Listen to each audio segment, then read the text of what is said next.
Tema është sot si mund të bëhemi shenjtor. Do thonë juve si temë shumë serioze, po dhe një urdhër ose një kërkesë që ndoshta nuk na përket neve, sepse që janë këto gjëra ne nuk mund të bëhemi shenjtor, ne jemi mëkatar, ne jemi njerëz të thjeshtë, ne jemi njerëz normal, etj. Jo. Ne kemi ardhur këtu në ambientet e kishës, jo thjesht për të kulturuar, as për të edukuar, pavarësisht se këto janë pjesë e gjithë katekizimit, por kemi ardhur për të bërë shenjtor. Dhe nëse ne nuk bëhemi shenjtor, ne nuk bëjmë mbretërinë e qeve, sepse në mbretërinë e qeve, ose mbretërinë e Zotit, vetëm të shenjtët rinë. Të shenjtët me shenjtorë, themi. Kështu që është kërkesë që duhet përmbushur në jetën tonë. Prandaj është diçka që na thuhet neve.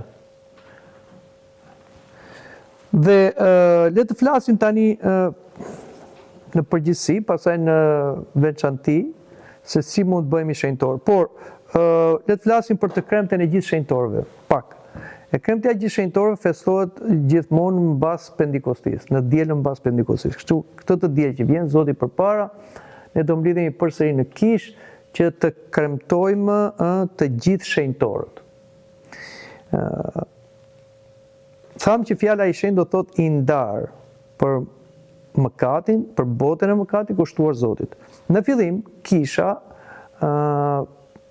i quante të gjithë shenjtorë. Po të lexojmë për shembull letrat e apostullit Pavlit drejtuar romakëve, efesianëve, aty thuhet shenjtorëve që janë në Rom ose në Efes, sepse presupozohej që një njeri që besonte në Krisht dhe pagzohej është i shenjtë.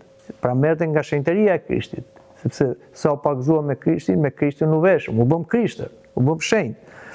Por më vonë ky term u bëm më personal dhe u përcaktua për martirët, të cilët kishin një thirrje të veçantë dhe një dëshmi të veçantë nga Perëndia, me dëshirën e tyre, me përkushtimin e tyre, me sakrificën e tyre sublime, derisa dhanë gjakun për Zotin, duke u bërë të ngjashëm me Krishtin në martirizim. Dhe kjo tregonte dashurinë e tyre sublime për Perëndinë. Pra ta duar Zotin me gjithë mendje, me gjithë zemër, me gjithë shpirt, me gjithë fuqinë. Patjetër që këta u bën shembull frymëzimi dhe që në shekujt e parë kemi martirë, 3 shekujt e parë regjistrohen 11 milion martirë, ata që njifesh, plus ata që nuk njifen dhe gjatë gjithë shekujt kemi martirë. Por kur kisha doli nga persekutimi, martiri, me indiktin e Milanit, me ardhin e Shën Konstantinit, që u bë perandori i parë i krishterë, atëre filloi që të kishim një lloj tjetër lloj shenjtërie, sepse martirizimi nuk ishte në atë intensitet, sepse kisha u lejuar që të funksiononte normalisht, krah dhe feve tjera, dhe më vonë pasaj u bë feja e vetme në perandorinë e krishterë të lindjes dhe perëndimin, në kohën e Shën Theodosit të Madh, por doli një martirizim i ndërgjegjes. Martirizimi i ndërgjegjes ishin njerëz të cilët shkëputeshin nga bota, nga kënaqësitë e saj, jo domosdoshmëritë mëkatare, kuptohet, por për të përkushtuar Zotit, për të jetuar në asketizëm. Këta quhen martirët e ndërgjegjes ose oshënarët. Kështu që grupi i martirëve të gjakut u bashkua dhe grupi i martirëve të ndërgjegjes. Pastaj u futën hierarkët e shenjtë.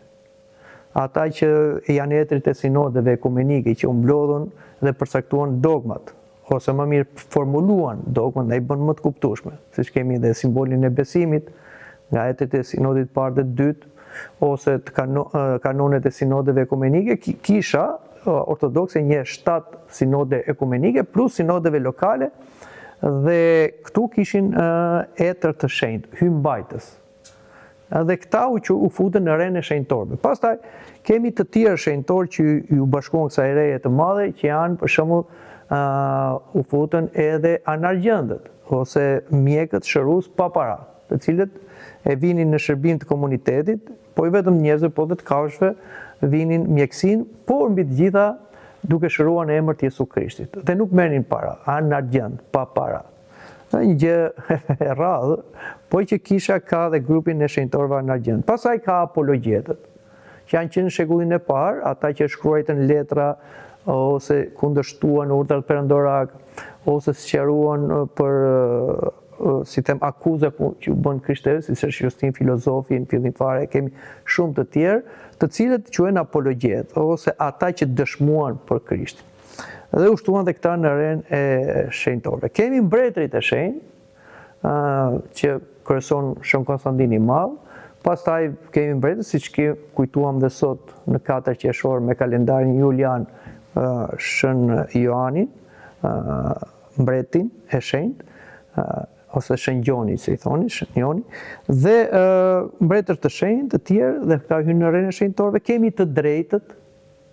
Dhe pra kemi një re shumë të madhe shenjtorësh, të cilët kisha i kujton në një ditë veçantë.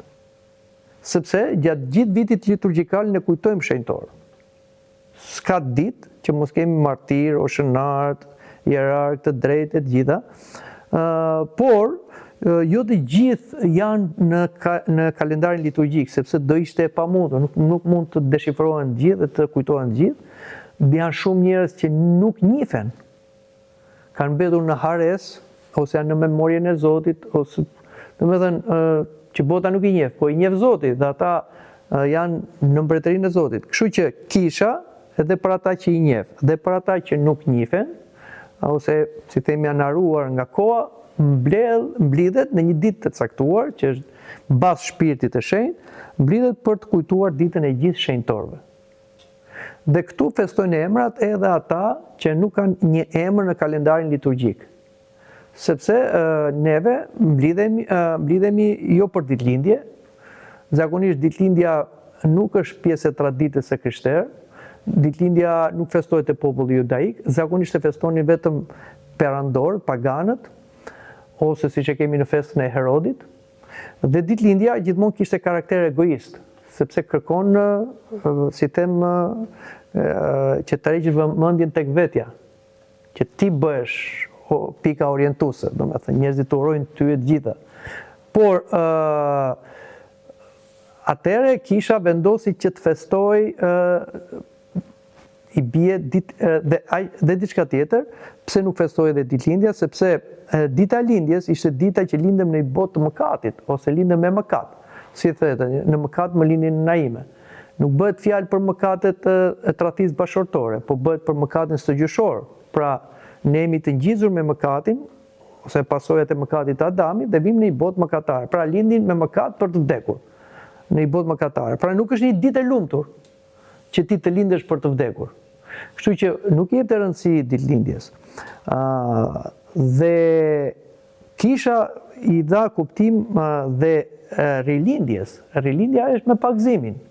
Pagzimi është rilindje. Pra, ashtu si ne dalim nga mitra e nënës, dalim nga mitra e kishës. Ai, si them, kazan mund ta quajmë bazen, mund ta quajmë është që është ka brenda ujit bekuar nga shpirti i shenjtë. Ajo është simboli i mitrës shpirtërore që na rilind ne në një jetë të re. Dhe fillojmë një jetë të re. Por, pse nuk festojmë dhe ditën e pagzimit, po festojmë ditën e emrit? Festojmë ditën e emrit sepse që mos mbetemi prapë të izoluar, që të jetë gjithçka rreth nesh, ne festojmë me shenjtorin. Pra marrim pjesë në komunitet. Pra kjo është rëndësia që japim ditës e emrit. Dhe emri është emri që ja kemi huazuar një shenjtor, i cili këtë emër e ka marrë dhe ka shenjtëruar. Jo vetëm jetën, por dhe emrin. Dhe emri ka rëndësi shumë të madhe. Po kjo është një temë tjetër, ndoshta ndonjëherë flasim për emrin. Por prandaj ka disa që nuk kanë emra shenjtorësh dhe e festojnë ditën e emrit në ditën e gjithë shenjtorëve. Kupton? Dhe kështu pra kisha mblidhet në ditën e diel mbas Pentikostis që të festoj të gjithë shenjtorët. Numri i shenjtorëve është i panumërueshëm. Nuk kemi një numër, janë si yjet e qiellit. Kush mund të numërojë yjet e qiellit?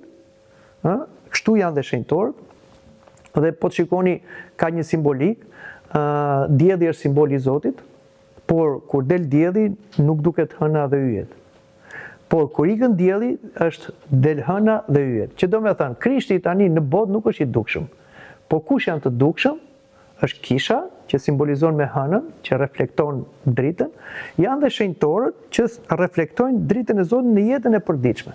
Sepse nuk po flasim për alien, po flasim për njerëz që jetojnë çdo ditë Krishtin dhe japin, japin Krishtin të përsëritur dhe janë shembull frymëzimi. Prandaj, shenjtorët nuk janë vetëm në qiell, shenjtorët janë në tokë bëhen shenjtorët. Ashtu si diamanti, nuk vjen prej galaktikave, ose ai është brenda tokës dhe çuditërisht diamanti është brenda qymyrit. Dhe çfarë është diamanti? Është një qymyr i kondensuar në një forcë shumë të madhe, presion, dhe del diamanti. Nga qymyri del diamanti. Kështu, edhe këta janë njerëz të lindur në mëkat, në një botë mëkatare, por në presionin në kuptimin e mirë të hirit, në bashkëpunim në presionin që i bën vetes tyre, ata u shenjtëruan, u bën diamante. Domethënë diamante shpirtërore. Dhe nuk është se kanë dritën nga vetja, por ata reflektojnë dritën. Kështu që shikojmë pra atë edhe qiellin, ajo është simbol. Kuptojnë, ne nuk i besojmë ato si qenie shpirtërore, por janë simbolika, që i tregojnë lavdinë e Perëndis, themi. Por vim tek shenjtorët, dhe shenjtorët janë një numër shumë madh, i kemi të moshave duke filluar që nga mosha 3 vjeç, te mosha 125 vjeç, që është Shën Simeoni Peshkopi i Jeruzalemit, pra kemi shikoj çfarë moshe të madhe, kemi shenjtorë të gjithë statuseve, nga mbretër, që ishte statusi më i lartë, kërë përftërin, deri te njerëzit më thjesht, të shkolluar, të pashkolluar, të zgjuar, të paditur, kemi të gjinis mashkull dhe femër, se s'kemi gjini tjetër, dhe pra kemi shenjtorë nga më të ndryshëm, të cilët kanë dhe profesione ndryshme, dhe kjo duhet theksuar, që i shenjtëruan dhe profesionet. Vetëm 3 profesione nuk janë shenjtëruar. Gladiatori, ai që vriste në arenë, prostitucioni dhe ai që i jepte lek me kamat. Këto janë 3 profesione të cilët kisha nuk i pranoi t'i bekoj. Kështu që të krishterët, që në fillim fare, ishin një dorë nga këto profesione. Këtu futeshin edhe aktorët më përpara, jo tani, sepse, po edhe tani kemi një përqarje, sepse aktorët më përpara në përskena, jo vetë visheshin burrat si gratë dhe gratë si burrat, siç bëjnë sot, por kryenin dhe akte seksuale ose nudizma gjëra për të tërhequr audiencën. Pra, ishin disa profesione të cilët kishin themel dhunën dhe degenerimin moral, ose përfitimin me interesa, me kamat, që nuk pranohet në kishë. Të gjitha profesionet të tjera u shenjtëruan. Prandaj, nuk të bën të vlerësuar, si them, as statusi, as mosha, as gjinia, dhe as profesioni, po mënyra se si ti jeton. Sepse ndonjëherë ne krijojmë vlera njëri tjetrit nga statusi, që mund të jetë familjar ose personal, nga gjinia, për shembull mashkulli mund ta quajë dikush vetëm më të lartë, femrën mund ta quajë më inferiore dhe kundërta, se kemi periudha ndryshme të maskulizmit, feminizmit, siç kemi edhe sot për shembull, një rritje të feminizmit. Kemi nuk është statusi i moshës, që ai që është më i madh do të jetë më superior se dhe i vogli më inferior. Zoti bën të mençura edhe foshnjët, thuhet në psalme. Dhe nga foshnjët ai merr lavdi, e mbani mend kur Krishti hyri në Jeruzalem, foshnjat i thënë Hozana më të larta, foshnjat e gjirit, kurse ata skripët e farisejt me doktorata, ata thoshin ky është një blasfemus. Dhe pra, shenjtorët janë të gjitha formave, statuseve, moshës, profesioneve, të cilët na japin neve shembull frymëzimi që të imitojmë. Nderi që i bëhet një shenjtori, nuk është thjesht ta respektosh atë, kur ka ditën e tij, për shembull, ditën e vdekjes. Zakonisht kisha nuk feston ditëlindje, feston ditë vdekje. 3 ditëlindje feston kisha, lindjen e Krishtit, zonjën Hylince dhe shënjohan pak zore, sepse ishin ditëlindje të profetizuara që ndryshuan dhe botën. Tjerat pasaj janë ditëlindje të zakonshme. Por ne festojmë shenjtorin kur ndroi jetë, sepse kur ndroi jetë ai fillon jetën e përjetshme. Aty fillon jeta. Kur ikën nga kjo jetë, si për shembull fillon jeta e një njeriu, jeta natyrale kur del nga mitra, pra shkëputet nga placenta dhe fillon jeta. Kështu dhe kur dalim nga kjo placente madhe kësaj bote, fillojmë jetën e vërtet, jetën e shpirtërore. Njeriu kalon në 3 stade jete, embrionale, natyrore dhe atë të përjetshme. E para dhe dyta janë, njëra na krijon si qenie, e dyta na krijon si shpirtërisht dhe moralisht, dhe tjetra është ajo që është shijimi i jetës, ose jetuari i jetës, që është përjetësi dhe pandryshim.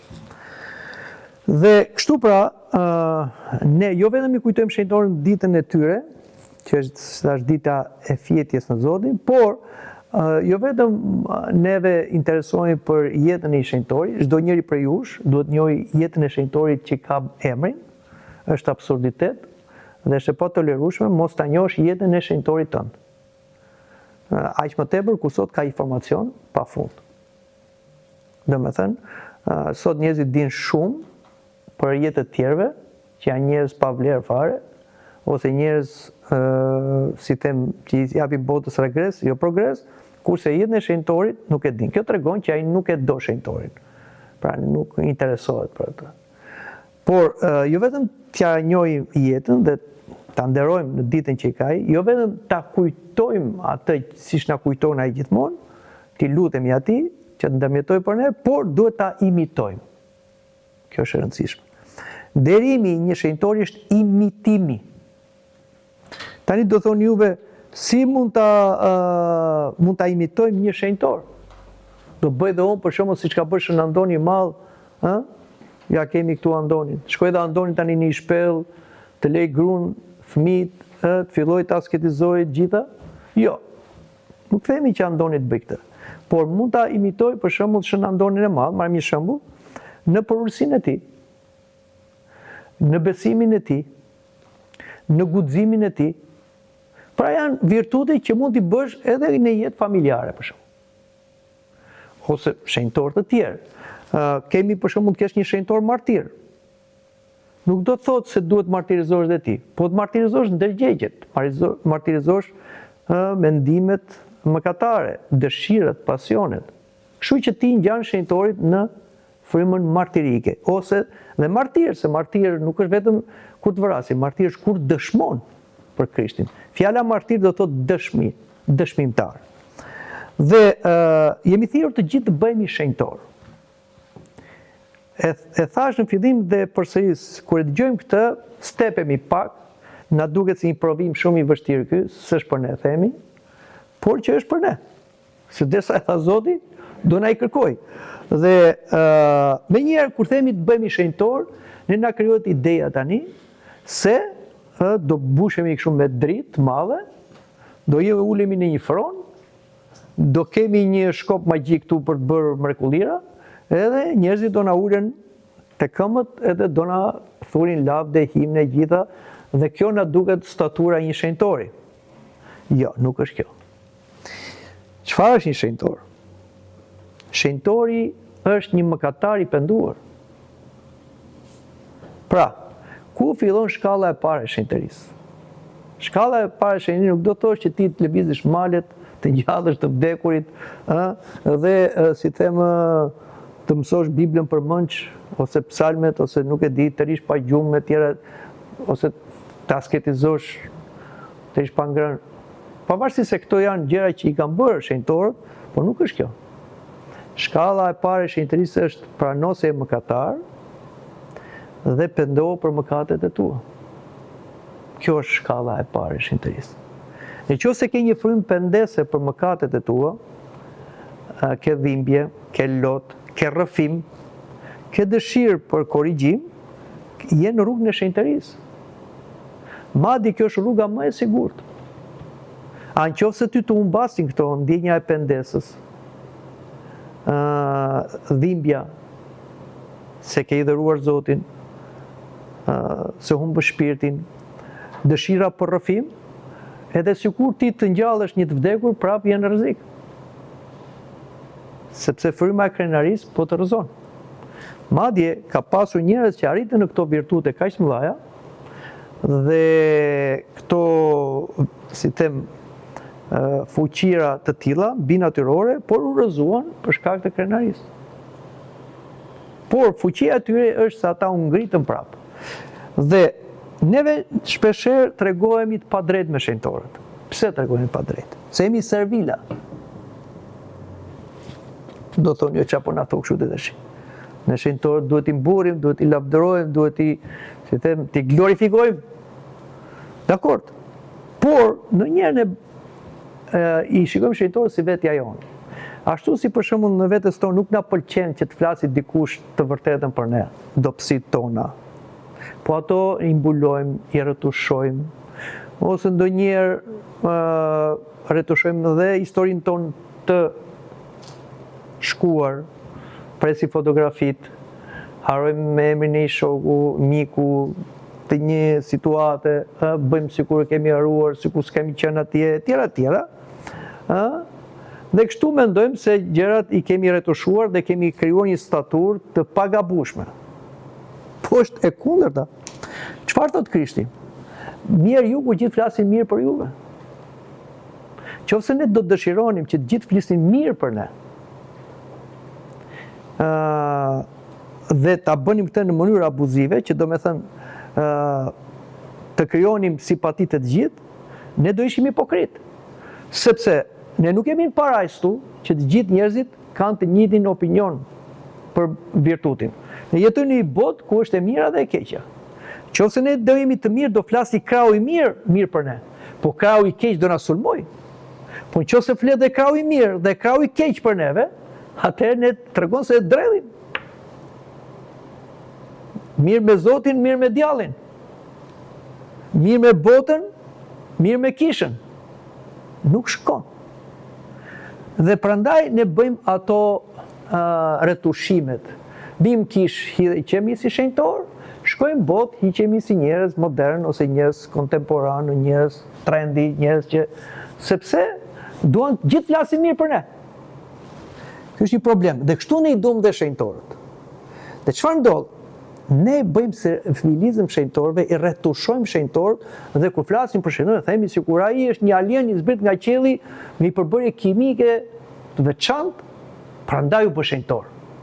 Pra ai lindi shenjtor, jetoi si shenjtor, u bë shenjtor, kështu që shiko, ne nuk mund të bëhemi dot. Ka njerëz veçantë. Ky është kurthi i librit. Dhe këtu bëjmë një padrejtësi. Edhe pse flasim mirë për shenjtorët, por nuk themi të vërteta për ata, ata nuk na pranojnë. Ata janë të sinqertë. Ata nuk e fshehun dobësinë e tyre. As mëkatin e tyre, kur mëkatuan. Ishin të vërtet me veten, me Zotin, me botën, me kishën, por ata ndryshuan. Nuk mbeten në të keqen e tyre, ose në gabimin e tyre njerëzor. Ata ndryshuan dhe patën një fund krishter. Pra, ky është ndryshimi që ka një shenjtor nga njerëzit hipokrit. Çfarë tha Krishti? Ruani nga brumi i fariseve që është hipokrizia, që doni vetëm të lavdëroheshin nga tjerët. Tash ne do hym në raste konkrete që ta kuptojmë këtë, çfarë po them unë. Shikoni pse shkrimi i shenjtë, Bibla, e Dhjata e Vjetër, po marrim konkretisht Dhjatën e Re, se na del koha ta studiojmë gjithë, të kapim. Pse është një libër i vërtet? Pse i tërheq njerëzit?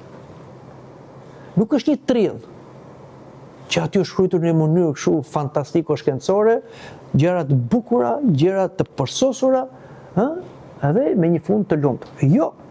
Bibla e tëra, por ndajmë them Dhjata e Re, libër i vërtet, që aty brenda ka të gjithë karakteret njerëzore, dobësitë njerëzore dhe, si them,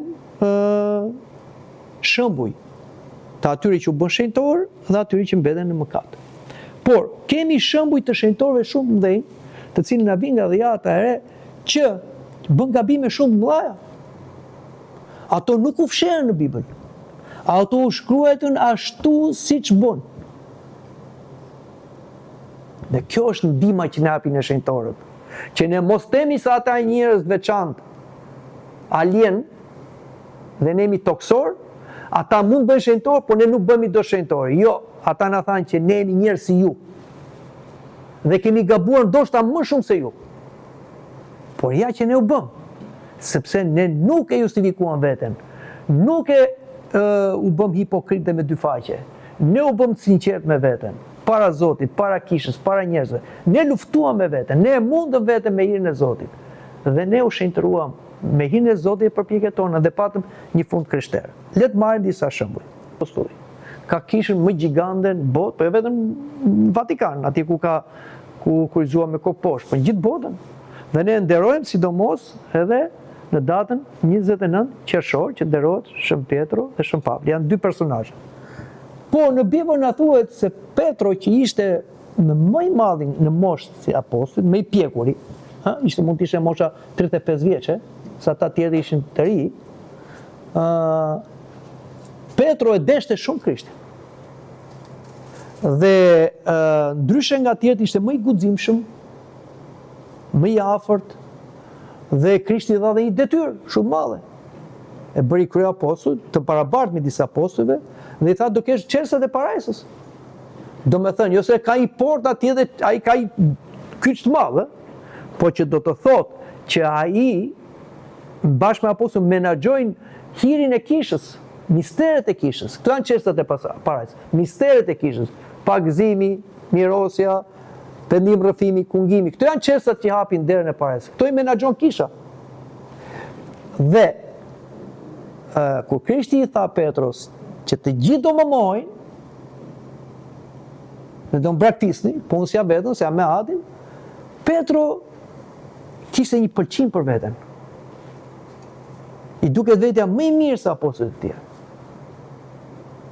Sepse edhe me Krishtin i kishte parë në lavdi, për shembull, në malin Tabor, kishte ecur mbi ujë, mani mend. Dhe Krishti kishte dhënë dhe detyrën, ti je Pjetër dhe quhesh Pjetër gur dhe mbi këtë shkëm mund të ndërtoj kishën time tjera.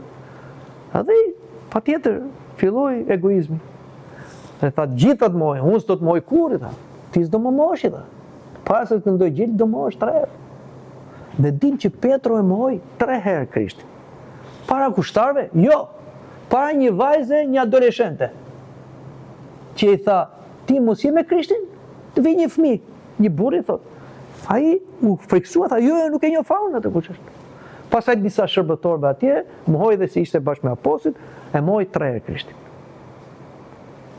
Dhe kjo shkruhet në Bibël. Dhe ku shkruhet më saktë te Ungjilli sipas Markut. Pse shkruhet më saktë te Ungjilli sipas Markut? Sepse Markun e ka mësuar vetë apostull Petro. Ka qenë nxënësi dhe biri i tij, shpirtëror. Dhe ja ka treguar, do me thënë, të gjithë çfarë ka ndodhur. Ja ka treguar, e ka rrëfyer vetë. Dhe i tha, ka thënë shkruaje që unë, tha, e mohova Krishtin, e mohova kështu, para një shërbëtore, para një çupëline. Nuk e mohoi, nuk e fsheu. Shkrimi i shenjtë nuk e fsheu. Po na tha datë. Ciao si një fëmijë. Dhe apostull Petro nuk ka qarë vetëm 3 ditë. Ka qarë gjithë jetën. Sa rikëndon dhe gjeli qante. Se i kujtoi mohimi i Krishtit. Dhe na thuhet që dhe ai e pohoi Krishtin përsëri, kur e pyeti Krishtin 3 herë, a më do ti më shumë se këta? Nuk u mbur Petro më. Ti e di o Zot. Ti e di. Nuk buri veten, unë, po ti. E kuptoi Petro ku ishte gabimi i tij, ishte egoizmi, jo sa ai se deshte Krishtin, po egoizmi të rrezon. Ja pra na dha një shembull që uleni egoizmin, mos i besoni vetë siç i besova unë. Se do mohoni Krishtin, siç e mohova unë. Po për uluni, vini Zotin përpara. Dhe çai tha Zoti? A më do ti më shumë se këta? Ti e di. Ruaj qingjet e mi. Nuk i tha bo zotri, shërbëtor. Ruaj qingjet. Kush janë qingjet? Besimtar e vegjël. Jo në mosh, në frym, në status. A më do ti më shumë se këta? Po zot, ti e di se unë të dua. Kulloti delet e mia. Kush janë delet? Ne besimtarët. Kush janë kullot? Na hapi bar. Jo, na hapi fjalën e Zotit, na hapi misteret e kishës. Të pra kjo është në detyra. E pyeti 3 herë Krishti. 3 herë pohoj. Herën e tretë i erdhi keq Petros. Po duhet ta pohonte aq herë sa kishte mohuar. Dhe i tha, kur ishe i ri, tha shkoj ku doje. Po kur të plakesh, do të shkojnë atje ku nuk do.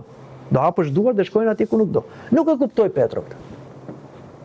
Por është një tradit, nuk është e shkruar në Ungjil, ndoshta është dhe një, si them, një trill, po ka një kuptim.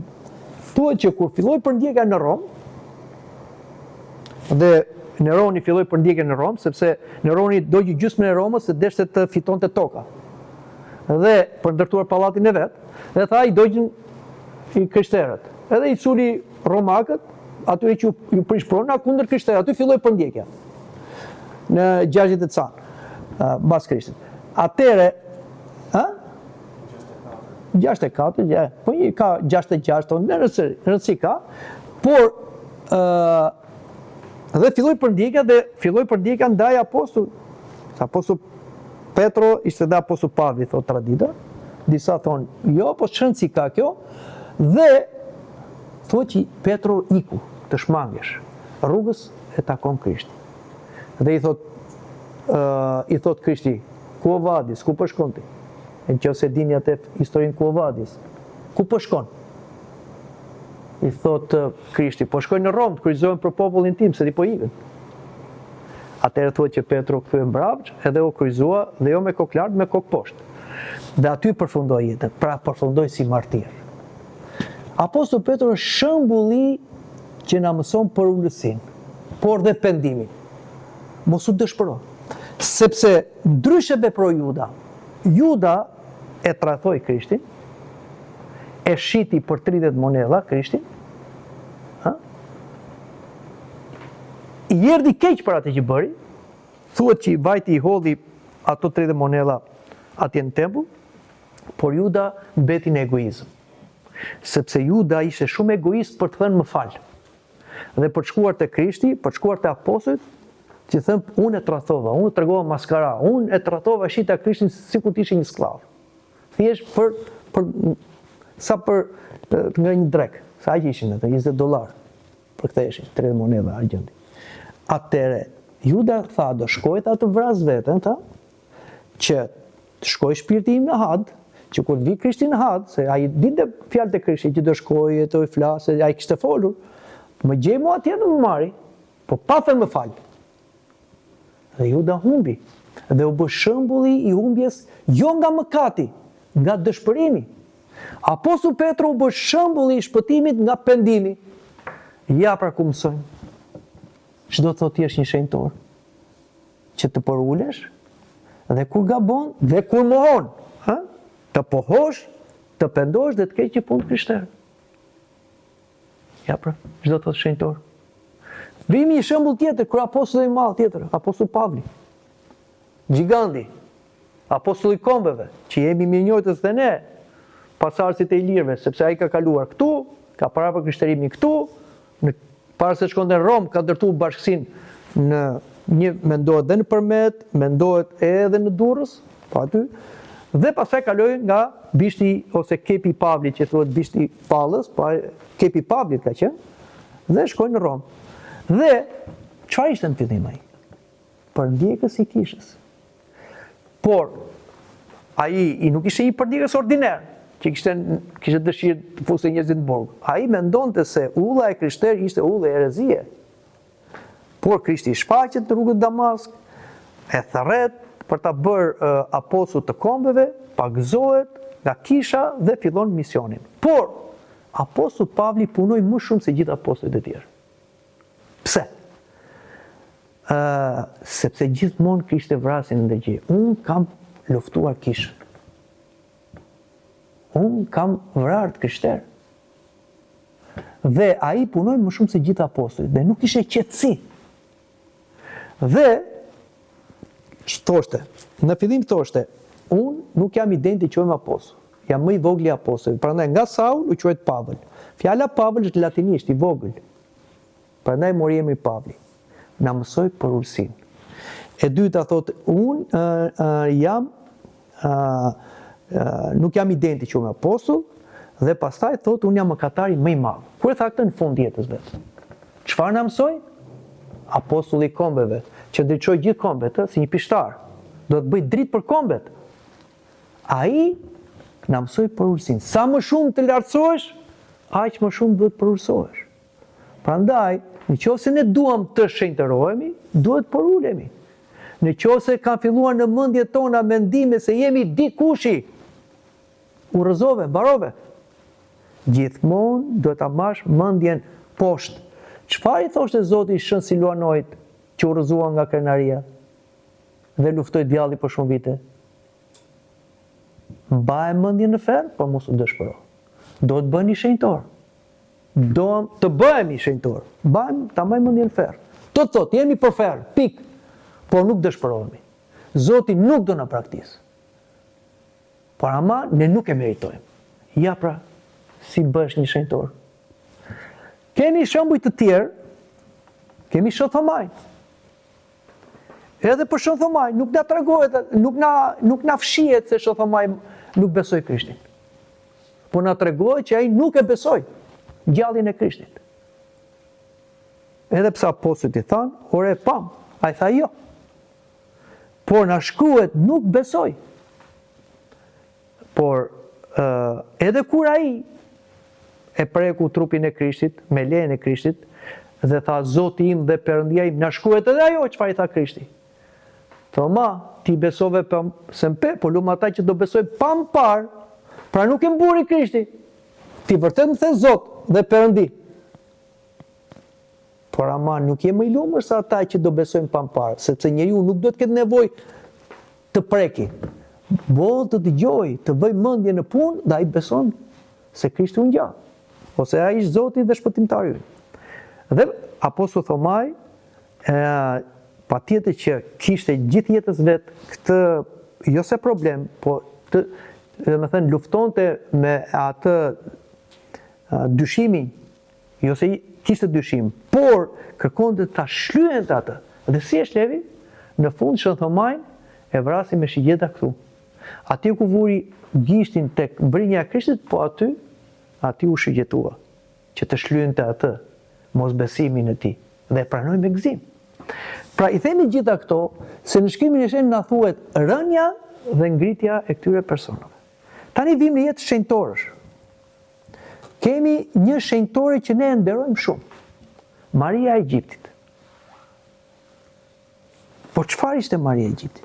Për ka po flasim? Nën oshënare themi, që kur lutej ajo çoi 1 metër nga toka.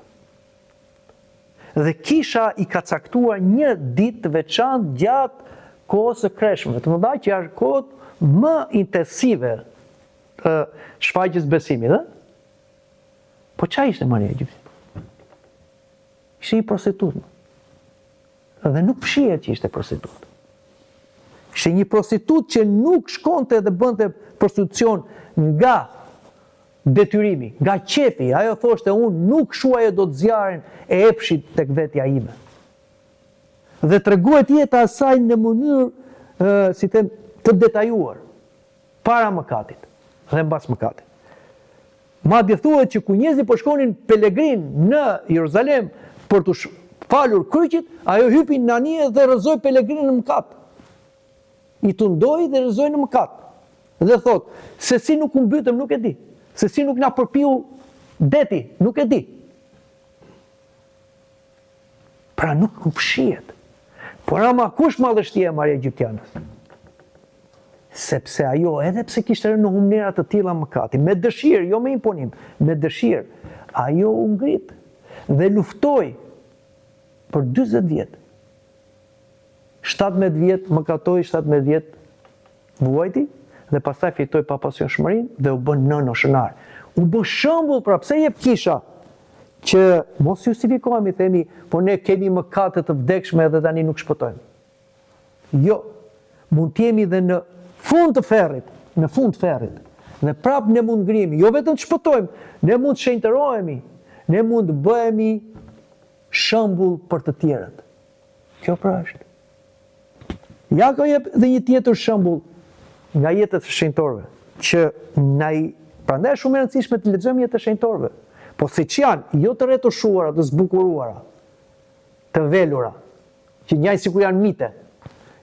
Tregohet për Jakovin e penduar. Jakovi i penduar kishte arritur në një shenjtëri shumë të madhe. Për shkak të asketizmit, për shkak të përpjekjeve gjitha dhe arriti që të Zotit jepte të dhuratën e shërimit. Shumë njerëz shkonin tek ai dhe ai lutet dhe shëronte. Por filloi egoizmi, filloi pëlqimi i vetes. Filloi të shikonte të tjerë nga lart. Filloi të thoshte o Zot, kush ka një shenjtë tjetër në këtë brez më shenjtë se mua? Dhe filloi shkëputej nga Zoti. Ti pëlqente vetja. Pa e kuptuar. Atëherë djalli, me lejen e Zotit, i bëri një reng. Një vajzë u demonizua në një filan vend. Ajo tha, unë nuk dal pa u lutur Jakovi për mua. U interesuan ata prindit ku është ky Jakovi, një murg shkretir që bën mrekullira, e morën këtë vajzën të lidhur se ishte demonizuar, e çuan te Jakovi, po shënar, u lut ai, doli demoni. U shëru vajza. U erdhin vete, se si ishte smur, po kishte demon. Por doli demoni, por nuk iku, qëndroi atje, i fshehur. Atëherë Jakovi tha, lërni këtu vajzën bashkë me vllajën e saj, edhe ju ikni dhe hajdeni mbas një jave, sepse duhet të lutem akoma që mos i kthehet. Kur ikën prindrit e vajzës dhe mbeti Jakovi vetëm me vllajën dhe me vajzën, ose me motrën e atij, hyri demoni i kurrërisë.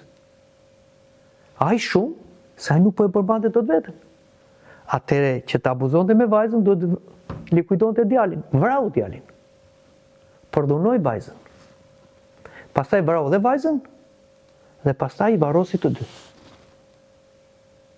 Kuptoni? Dhe mbasi mbaroi këtë, erdhi dhe kuptoi çfarë bëri. Mendo tash, ai njeri që ishte aq lart, që lutej, shëronte, largonte demon, në emër të Krishtit. Ai ra në humnera, në ferr, në fund, abuzues, kriminal, përdhunues, çfarë mund të vësh emrin. Patjetër filloi tundimi i dëshpërimit, nuk e shpres, vrit veten. Por Perëndia nuk deshte që ai të humbiste, sepse mëkatet tona kur nuk e sfidojnë dashurinë e Zotit. Dhe atëre ai mbas një këshille që bëri me një jerond, iku, u fut në një varr, mori ato eshtrat aty, varri, se ishte varri si dhomë kështu, i vuni të cep aty, edhe filloi të lutej. Nuk bënte më lutje siç bëjmë ne lutje, vetëm Zot Jezu Krisht, biri i Perëndis. Mëshiro mua mëkatarin që nuk e meritoj mëshirën tënde, dhe përsëriste vazhdimisht. Dhe ushqej me barin që binte anësh varrit, si kafsh. Dhe humbi Jakovi. Humbi një ushënar, sa atëherë nuk ishte dhe policira gjëra që të kontrollonin ku vrak, si vrak, ku është duk, që tjetër histori atëherë, por humbi ky person. Por në atë krahin filloi një thatësirë e madhe. Nuk po binte shik, po bëj një skandal në kuptimin ekonomik, një vështirësi ekonomike. Atëherë fillon të lutën në kish, fillon të bëjnë litani, nuk po bëj asgjë.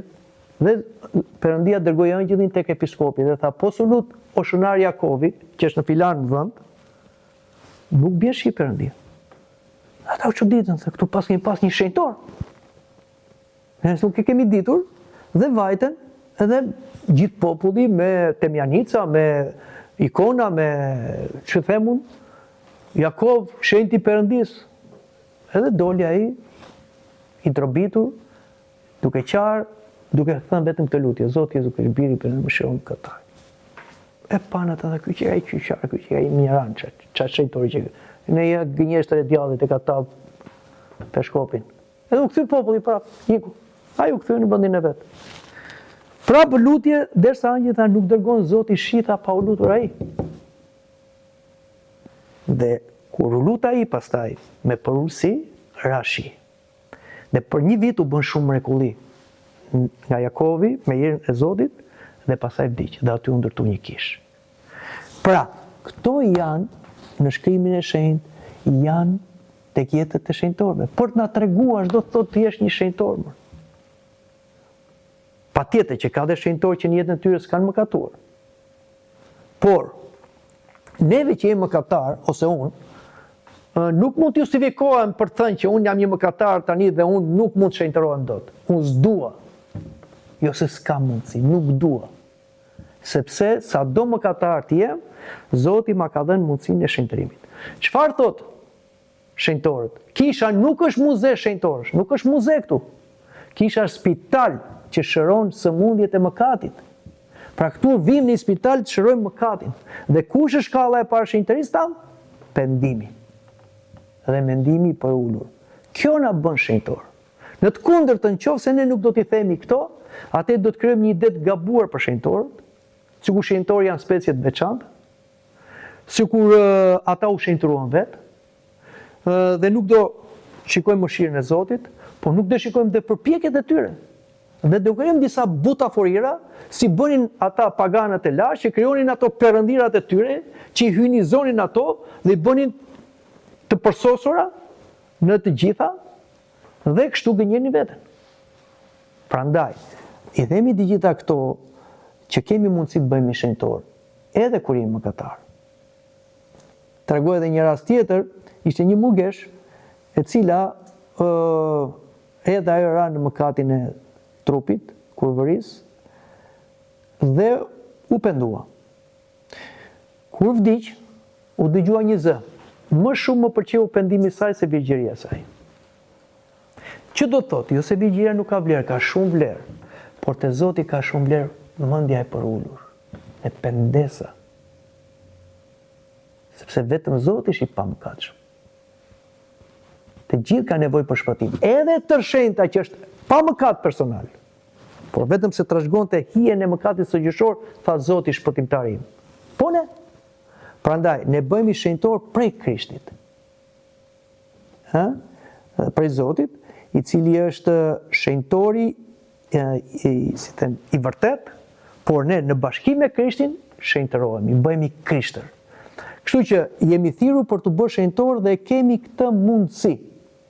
Prandaj, mos t'ju duket çudi, dhe këtu unë mbyll bisedën, dhe mos t'ju duket sikur s'është për ju ose për mua, thirrja bëuni të shenjtë ashtu si Ati juaj është i shenjtë. Pra, jemi thirrur të bëhemi shenjtor. Që një ditë mbas asaj jete të shkojnë në mbretërinë e Zotit dhe jo vetëm shpëtojmë veten, por të jemi edhe një shembull frymëzimi për ata që do vinë mbas nesh. I kemi të gjitha mundësitë, të gjitha potencialet. Çështja është, a jemi serioz? A duam të shenjtërohemi?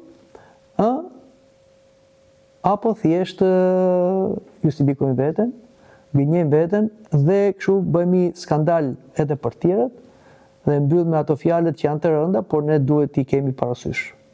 Që thot Zoti i Izraelit, po na thot dhe ne, për shkakun tuaj shahet emri im ndër njerëz. Sepse ne po nuk u bëm shenjtor, do bëjmë një tjetër punë, do jemi mëkatar. Ose do t'i çojmë njerëzit tek e mira, o do i çojmë tek. Nuk ka rrugë të mesme. O shenjtor, o mëkatar. Dhe ta zgjidhim. Amin.